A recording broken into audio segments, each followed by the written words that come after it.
Indonesia adalah negara dengan penduduk 270 juta jiwa. Hal ini menjadikan Indonesia menjadi salah satu negara dengan market terbesar di dunia. Namun pada kenyataannya BPS mencatat dalam 5 tahun terakhir, transaksi di Indonesia cenderung tidak stabil dan menurun.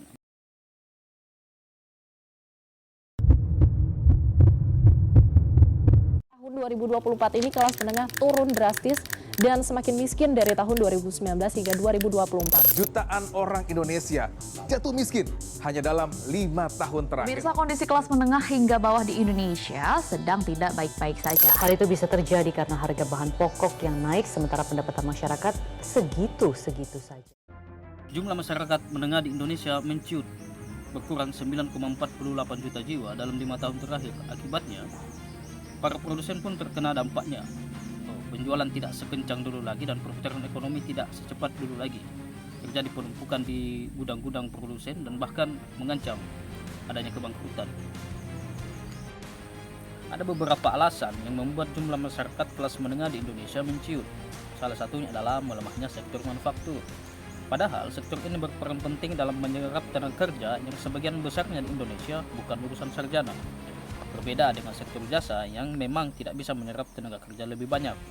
Data Kementerian Tenaga Kerja tahun 2024 mencatat sudah lebih dari 101.000 pekerja di PHK oleh perusahaannya. Akibatnya banyak yang terpaksa bekerja di sektor informal. Data BPS mencatat 6,12% atau lebih dari 83.000 tenaga kerja yang bekerja di sektor informal. Ada yang jadi ojek online, pekerja lepas, pekerja kasar, atau berdagang. Kalau Anda adalah produsen, mungkin Anda pernah berpikir bahwa saya sudah menciptakan banyak sekali produk untuk memenuhi keinginan pelanggan saya. Tapi mengapa produk yang saya pasarkan ternyata tidak laku banyak? Dulu, kakek dan nenek kita tidak punya banyak pilihan, semuanya ditentukan oleh Belanda. Bapak dan ibu kita sedikit lebih beruntung karena pilihan mulai sedikit bervariasi. Dan sekarang, generasi kita punya banyak pilihan. Bahkan di antara pilihan-pilihan itu, menyajikan lebih banyak pilihan lagi. Lalu apakah kita adalah generasi yang lebih beruntung? Ternyata tidak, karena ada yang disebut dengan paradox of choice.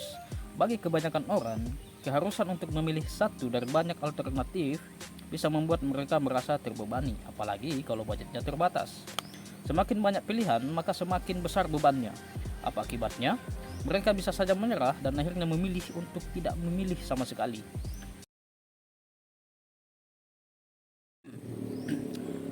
Perubahan selera, terutama di kalangan milenial dan Gen Z, sangat cepat terjadi. Perubahannya sangat dinamis, terutama dipengaruhi oleh kedekatan mereka dengan dunia digital atau sosial media.